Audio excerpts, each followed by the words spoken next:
Las Vegas Discount.net's the best there is. Save up to 50% on your next Vegas trip. And travel, rental, shows, and tours. Find the deals you're looking for. Las Vegas Discount.net. Las Vegas Discount.net. If you're going to Vegas for deals that are the best, visit Las Vegas Discount.net.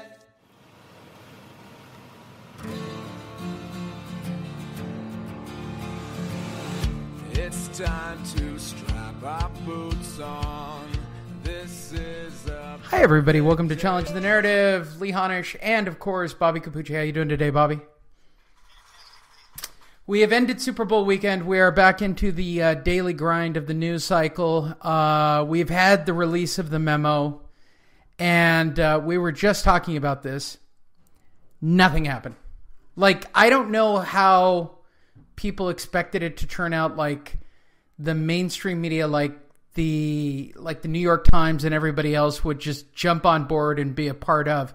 But it's blatantly obvious, based on my news feeds, that nobody wants to talk about the memo other than the Republican side.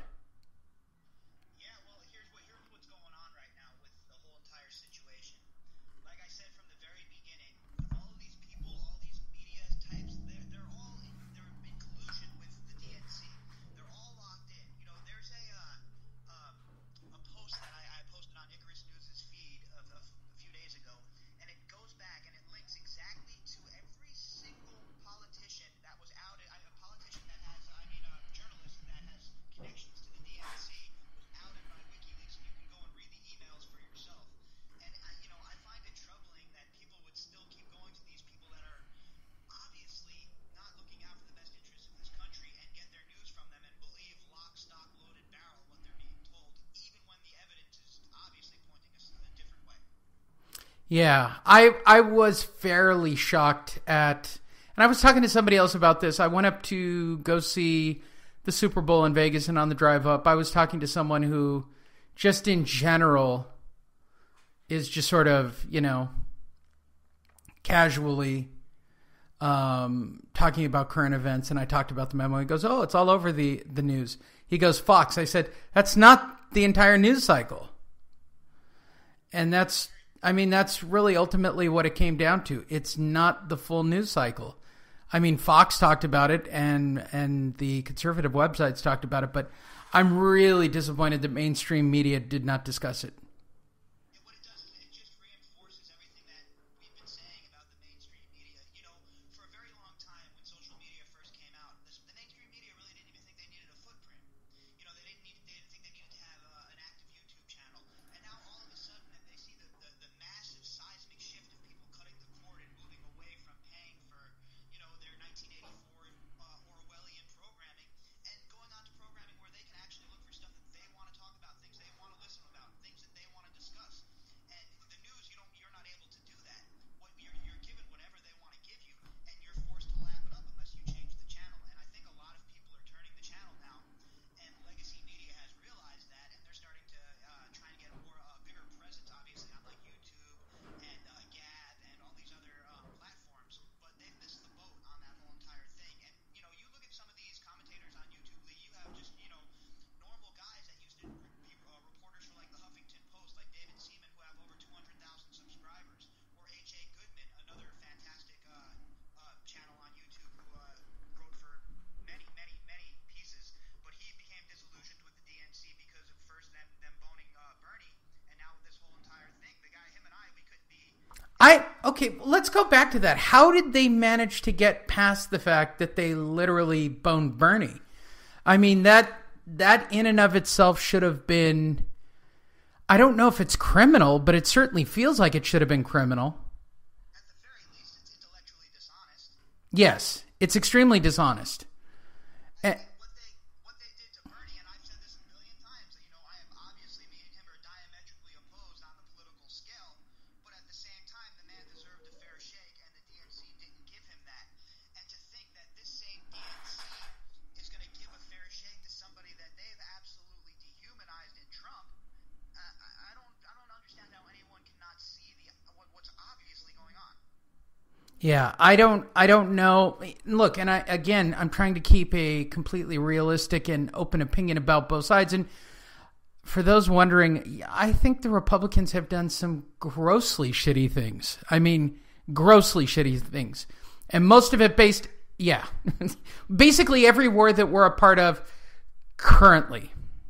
Currently, no doubt about it. And the worst thing about it is, I've been saying this for a very long time, but when 9/11 first happened, I was really pissed off. You gotta realize, see, at that point in time in my life, I really wasn't too involved in politics. You know, I had my mindset on going to school to become a corporate lawyer. So, you know, I was in college at the time, and you know, I was working mainly working, only taking a few classes in college. But I remember watching it that morning, and my whole entire life changing. And I dove right in, and I started doing research about, you know, the different factions that were involved, the different players that were involved. And for the first 3 or 4 years after 9/11, I was completely totally in the bag, and I was ready to back the warmongers no matter what. And then there was this guy named Ron Paul that I started to listen to a little bit, and what he started to say made a lot of sense about how we're invading countries that we have no business being in. First of all, Iraq, there was no evidence for Iraq to be there. The people that, you know, procured that whole entire scenario, they should all be brought up on they're war criminals. They should Right. all be brought up tribunals. They should all be tried. And I have zero problem saying that, because as I've grown, I've learned that it's not about the Republican, Democrat nonsense. It's really, at the end of the day, it's about what's right. And sometimes the Republicans are right, and sometimes the Democrats are right. Like I said earlier in shows, when you're principled, you don't change your principles. But when you're a learned individual and you go through life experiences and you grow as a person, you can change your stances on certain things. And that's totally what's happened to me. And as I've gone through this whole entire metamorphosis of my political self, I've moved away from being a constitutional conservative, and now I've become more of a libertarian constitutionalist. And a lot of people that are caught up in this, you know, this whole Republican, Democrat, Trump, this, that, and the other thing on the left right now, they haven't had that political awakening. They haven't come to terms with the fact that Barack Obama is a criminal, the way that a lot of people have come to terms with George Bush being a criminal. And I'm not too big of a person to admit I was wrong about George W. Bush in the early years when I was, you know, going to bat for him. I was completely wrong, and I regret my decision to ever back that war in Iraq. It was unfounded, and those guys are just as criminal as anything Obama has done. Those guys are just as criminal. Right. They were just literally taking advantage of the situation because it was hanging out there. Right, and if you go back and you believe some of the other stuff that, you know, some of the reports have said about how a lot of people in the FBI and the intelligence community had these so-called terrorists on its radar, and they were still able to get away with what they got away with, it makes you wonder, was it all, you know, a contrived plot to let something slip, let this slip, let that slip, so that they could get the war in the Middle East that they wanted? Yeah, and that's ultimately what it felt like to me. That's what the angle felt like, at least very much, to the ends justifying the means of just making money. Yeah, and you know what else too? The thing with Iraq, when they went in there, another thing with Iraq is they weren't part of the Federal Reserve banking system. They were one of just a handful of countries that weren't part of that Federal Reserve banking system. And now you fast forward to today, and there's only like 2 or 3 countries left that aren't part of that Federal Reserve, that have zero Federal Reserves in their country.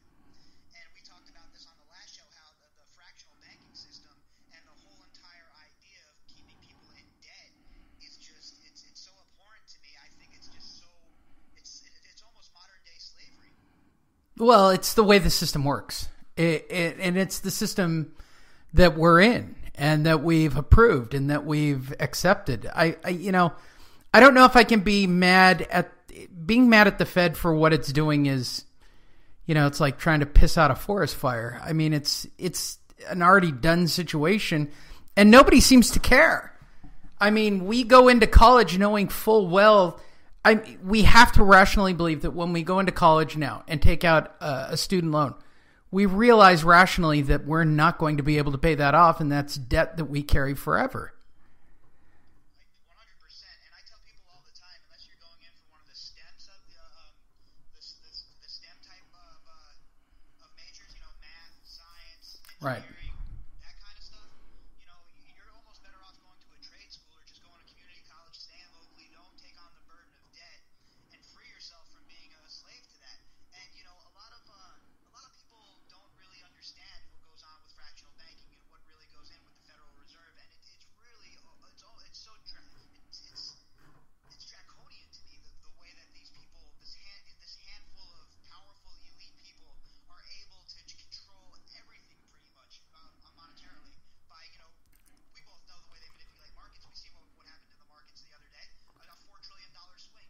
People made money on that because people lost money. So Yeah. we understand how this works. Look, I'm not really.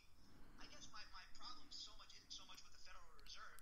It's with the people in this country that refuse to educate themselves and understand that if you're gonna think that Donald Trump is taking away your rights right now with whatever imagined scenario these people in the bad chats have in their heads, and they're not worried about this situation with the Federal Reserve, and they're not worried about inflation, and they're not worried about market manipulations, well, it's kind of, don't you think it's kind of almost ironic that they're worried about something that is not even occurring while all this other stuff is occurring all around them, and they have zero idea, they don't care? I don't know if it's not necessarily caring or not caring. What I'm trying to understand is I think it's just better to be mad at the system and who the anger is directed at that period of time. Yeah, I agree, and I think that a lot of people they like that rage porn and they thrive on that rage Right. porn. I went through a period of that, like I was saying earlier in my life when I was really angry at pretty much the whole entire Muslim world. I won't even hold back. I was very angry at the whole entire Muslim world for the way it reacted, and I had a very knee-jerk reaction until I informed myself about what was going on and calmed down a little bit. And I kind of took instead of the short look, I took the long approach, and that really helped me open my eyes to a lot of things. And that's like with this whole fractional banking thing and the whole entire Federal Reserve system. That's why I tell people all the time you can't rely on the banking system to really be the safeguard for your money it once was. Now, don't get me wrong. I have a bank account. I bank. I use a banking system, of course. But you should always have a very diverse portfolio when it comes to your money. Yes, I completely agree. I actually had this debate with somebody the other day. The question of what to do if you actually got liquid $1 million. I said, I wouldn't put it in a bank. I mean, I would have to think of some alternative location to put it. You put it into something. I'd put it into Disney before I put it into a bank. A bank can end. The dollar, it has to be in something. And based on what Disney's doing, I'm convinced that at some point they'll just own everything. They're doing a fine job of buying everything on their own. And especially now that they just lured over, Weiss and Benioff from Game of Thrones to start making movies in the Star Wars realm. You're talking about, the Game of Thrones fan base is obviously they all grew up as Star Wars fans in the first place, and now you got a crossover like that. And if they go all the way, say they go all the way back 1,000 years before the Clone Wars, even there's a million ways they can go make it an adult. They're going to get it's the best $1 billion investment ever. It's insane. They're really going to get their money's worth. They got how many movies coming out in the next few years? 6, 7? At the minimum. They made their money back on the first round of movies, and we're not even done with the first round of movies. And the Han Solos of the world haven't even came out yet. Right. There's so much interest in those standalones. Yeah, when you're estimating a movie at $500 million per movie to make on another 100 million, what do they put? 200, 300 million, maybe 100 million into each film. Yeah, it's a machine. It's literally a machine. And then all the residuals afterwards, it's just the gift that keeps on giving. Ugh. Money, money, money, money. It's all about money. It's all about money. Everything's about money.